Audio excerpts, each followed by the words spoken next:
tarde a todos, que a paz do nosso mestre continue nos envolvendo. Hoje, friozinho, né? Hoje nós vamos falar sobre a parábola do filho pródigo. Antes de começarmos, eu gostaria de lembrar a vocês que Jesus sempre falou através das parábolas, né? E essas parábolas, se nós formos refletindo pelo viés espírita, tem grandes ensinamentos, muito mais do que a gente possa imaginar. É a nossa proposta hoje e vamos ver se a gente alcança, tá bom? Então, que o mestre querido nos acompanhe. E nas parábolas, ele sempre tinha um ensinamento da parte espiritual. Essa era a grande meta, o grande telos dele era atingir essa. Então, essa parábola, nós encontramos ela em Lucas, capítulo 15, versículo 11 a 16. Pródigo aqui, o filho pródigo. Pródigo significa o esbanjador, aquele que gasta, que pega os seus bens e sai usando, jogando, entre aspas, fora, tá? Não tem cuidado com tantos bens que recebeu do pai. E, abre aspas, lá nós encontramos um homem, tinham 2 filhos. O mais novo disse ao seu pai: pai, quero a minha parte da herança. Assim, o pai foi, repartiu a propriedade e os bens entre os 2 filhos. Pouco tempo depois, esse filho, que era o filho mais novo, saiu de casa, foi para um país bem distante e lá gastou tudo o que tinha recebido. Gastou tudo totalmente desregrado. Tipo, como está o próprio nome da parábola diz, esbanjou, jogou fora, desperdiçou todos esses bens. Tá? Lembrando, gente, que tudo que nós estamos falando, tentem também entender pelo lado espiritual, tá? O filho pródigo, nós, que recebemos tantas bênçãos do Pai e não damos valor. Quantas saúde, o nosso tempo, amizades, família, sabe, amigos, e a gente não dá valor. Então, a proporção que nós formos falando, tentem olhar pelo lado espiritual também, tá? Porque nós vamos falar, mas para que já tentem olhar, já adiantando, usando essa expressão. E aí, o que aconteceu com o filho pródigo? Gastou tudo que tinha, e naquela região, isso Jesus contando a parábola, naquela região passou uma época de grande fome, grande necessidade. Como ele tinha gasto todos os seus bens, ele precisou trabalhar. E aí ele foi trabalhar em uma fazenda, tomando conta dos porcos. A fome era tamanha, porque ele já não tinha nada, a necessidade era crítica, que ele desejou comer o alimento dos próprios porcos. Tá? Resultado, nessa penúria toda, uma hora ele fala, meu Deus, eu estou aqui, passando por tantas necessidades, tantas vontades, os empregados do meu pai têm fartura. Os empregados do meu pai são muito bem tratados. E aí, nesse momento, ele entende que está passando tudo aquilo, e se ele não tivesse gasto, se ele estivesse com o pai, ele não está passando por tanto isso. Mas valeu porque aprendeu. É o aprendizado. Lembra o que a gente fala, a dor, o remedinho da dor? E daí, depois de entender isso, se conscientizar, ele volta para a casa do pai. Quando ele está chegando perto da casa, o pai já vê ele no caminho. E aí, em uma alegria enorme, recebe ele com honras, com uma festa, falou para os servos, pegue a melhor roupa, pegue um anel, calçado, e, sabe, acolhido com muito amor, fez uma festa bárbara para ele, e o irmão mais velho, que havia ficado com o pai, Quando chegou do trabalho, que estava na fazenda trabalhando, que chegou em casa, aí perguntou: que festa é essa? O que é que está acontecendo? Aí um dos servos falou: ah, o seu irmão voltou e o seu pai está festejando, matou até um novilho gordo. Este irmão que ficou na fazenda, quando soube disso, ele se encheu de raiva e não queria nem entrar. Aí o pai, mais uma vez, vai a esse outro filho e fala para ele: não, vamos entrar, é a festa do seu irmão, ele estava perdido e retornou. E o filho mais velho que estava, ele falou assim: pai, todos estes anos tenho trabalhado como um escravo, nunca desobedeci às tuas ordens, mas tu nunca me deste nem um cabrito para que eu festejasse com os meus amigos. Mas, quando volta para casa esse teu filho, que esbanjou os teus bens, que jogou fora tudo o que recebeu, matas o novilho mais gordo para ele. E olha a resposta do pai: meu filho, você está sempre comigo, e tudo que eu tenho é teu também. É seu. Nós tínhamos que celebrar a volta do teu irmão e alegrar-nos, porque ele estava morto e voltou à vida. Estava perdido e foi achado. Olha, deu para entender? Um filho esbanjador, o outro filho egoísta e o pai acolhendo todos os dois. Só, gente, que quando Jesus contou essa parábola, ele estava junto com os fariseus. Olha o que ele quis, olha o sentido profundo que tem essa parábola. Vocês lembram dos fariseus? Eles eram uma seita religiosa, eram extremamente rigorosos, eram hipócritas, orgulhosos, eles eram mestres nas sinagogas, mas não tinham vasto conhecimento, mas não praticavam nada do que ensinavam. Sabe aquele conhecimento da boca para fora e o coração? Aquele conhecimento que fala, mas não age, não faz o que passa para os outros. E Jesus também sentia muito porque os fariseus não eram misericordiosos, não eram caridosos, tá? E falavam mais do que agiam. Olha, estavam ali, e uma característica importantíssima dos fariseus: eles adoravam as aparências, viviam mais das aparências do que da bondade do coração.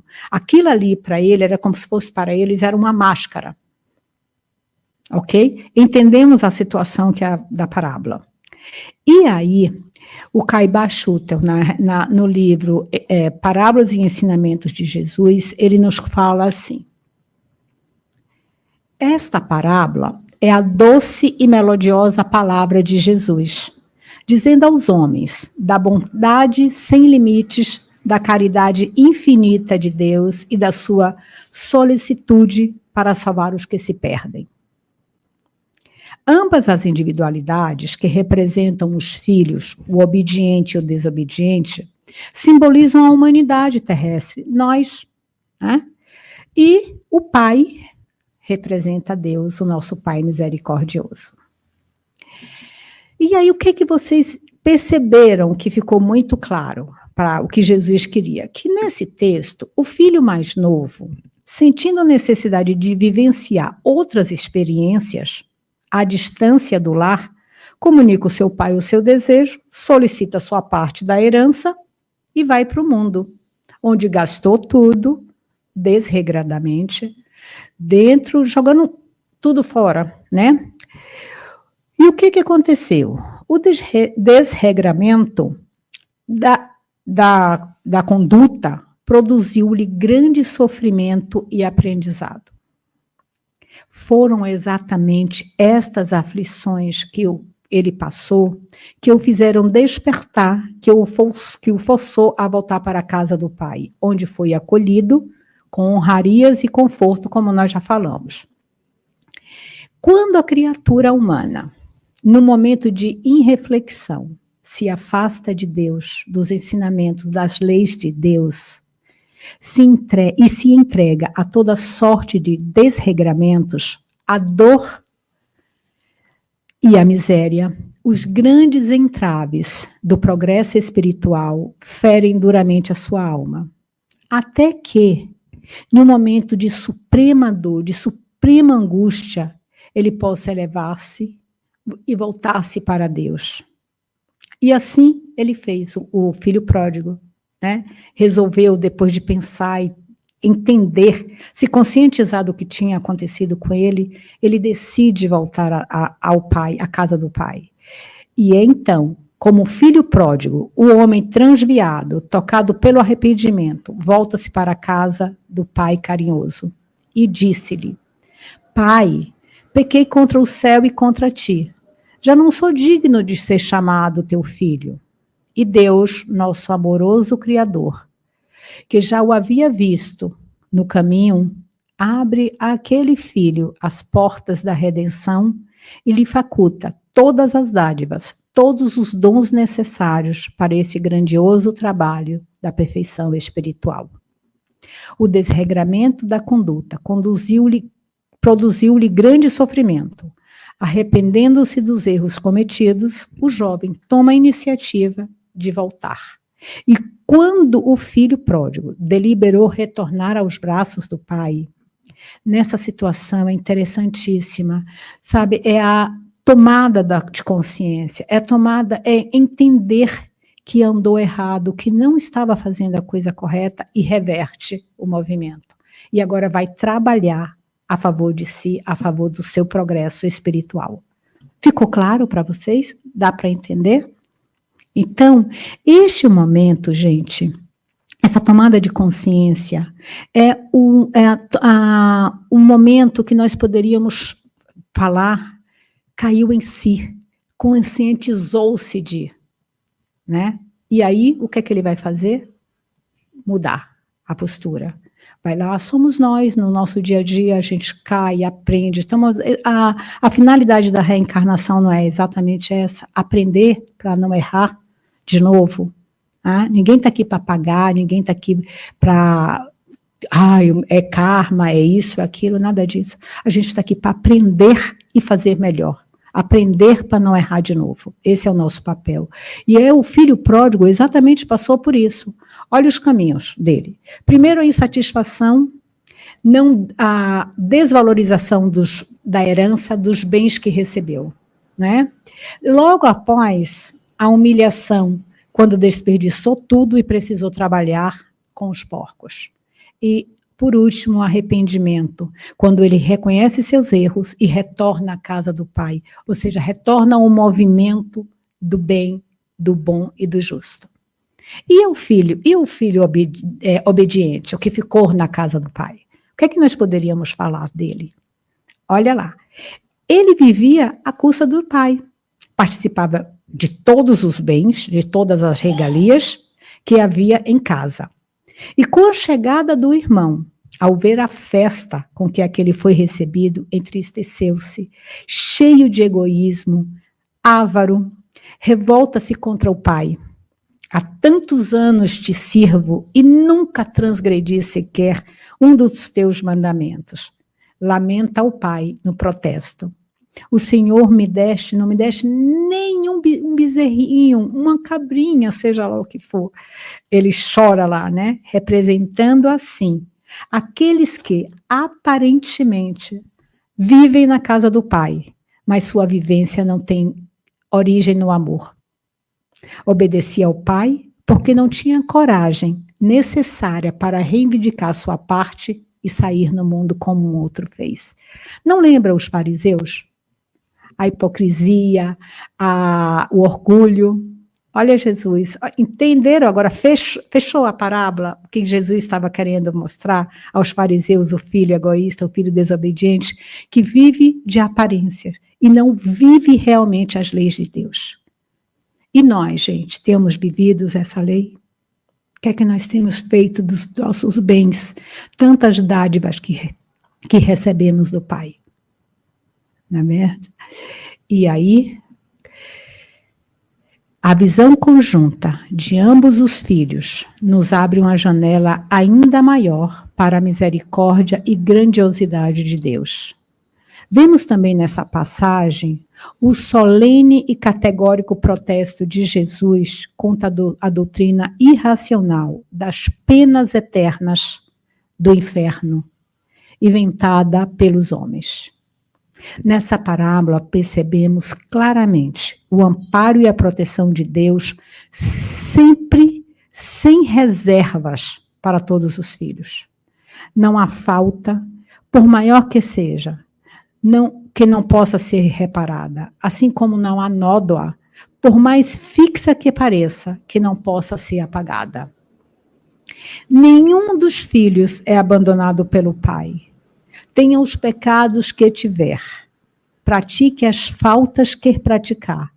O pai a nenhum despreza, a nenhum abandona, porque nos criou para aproveitarmos da sua luz, da glória do seu amor.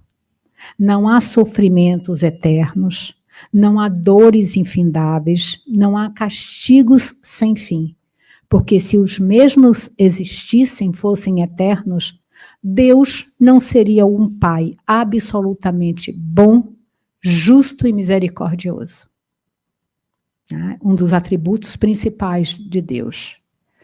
Tudo se retempera, tudo se corrige, tudo se transforma, do pequeno para o grande, do mal para o bom, das trevas para a luz, do erro para a verdade. Tudo limpa, tudo alveja, tudo reluz ao atrito do fogo sagrado do progresso. Tudo se aperfeiçoa, tudo evolui, todas as almas caminham para Deus. Não há privilégios nem exclusões para Deus. Para todos ele faz nascer o céu, o sol. Para todos faz brilhar as estrelas. Para todos deu o dia e a noite. Para todos faz descer a chuva.